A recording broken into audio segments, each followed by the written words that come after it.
c'est l'heure de Radio Citron. C'est l'heure de Radio Citron.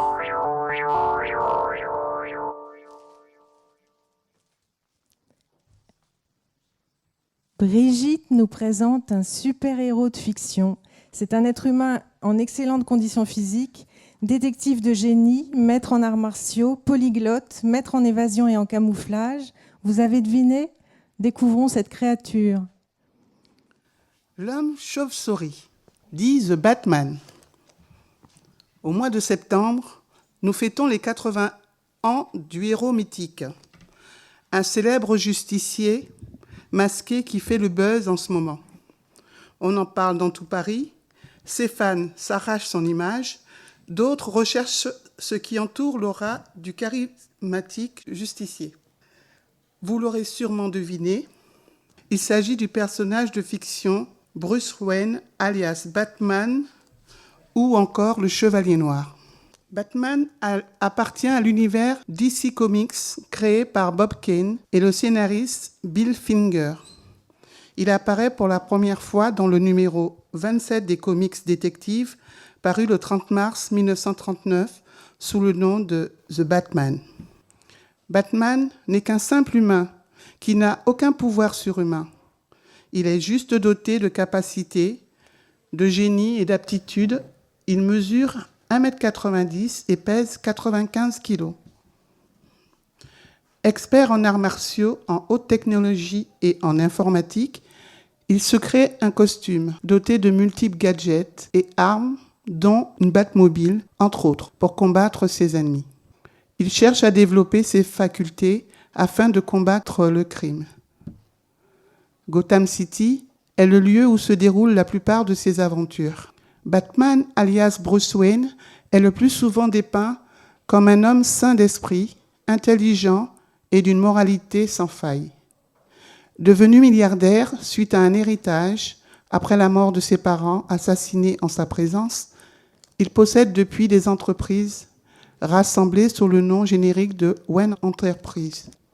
Après une longue absence dans sa ville, Bruce Wayne revient à Gotham et devient Batman. Sous sa véritable identité, Bruce Wayne devient une image, celle d'un playboy milliardaire dirigeant son empire et ayant une vie sociale semblable à celle des membres de sa classe. Vie sociale malgré tout limitée à cause de ses nuits passées sous le masque de Batman. Bruce Wayne est aussi réputé pour sa participation à des œuvres de charité ainsi qu'au développement d'une économie écologique. Pour ce faire, il crée la fondation Wayne qui vient en aide aux victimes. Dans son souci d'améliorer la vie des citoyens de sa ville, il est devenu maire de Gotham et plus tard sénateur. Batman, toujours sur le qui-vive, chasse la nuit les malfaiteurs. Il exerce un contrôle total sur ses sentiments, prêt à tout pour atteindre son but, mettre ses ennemis dans la prison d'Arkham, avec pour aide ses amis James Gordon et son majordome. Les principaux ennemis de Batman sont Hugo Strange, Ben, le Joker, Double Face, le Pingouin, l'Épouvantail, Ra's al Ghul et Catwoman, entre autres. Il lui arrive aussi, malgré les divergences d'opinion, pour lutter contre le crime, de s'allier avec Superman. Pour ce faire, il crée la Société de justice d'Amérique, la Ligue de justice d'Amérique et les Outsiders. Batman est devenu un héros très populaire en 1940. Il fut adapté en série pour la télévision de 1966 à 1968. Mon film préféré de Batman est celui du réalisateur Tim Burton, sorti en 1989 avec l'acteur Michael Keaton, qui pour moi incarne parfaitement Batman.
Actuellement, à la médiathèque Françoise Sagan, une exposition Batman Construction d'un mythe lui est consacrée du 1er au 31 octobre. Je vous encourage à découvrir son univers en venant la voir.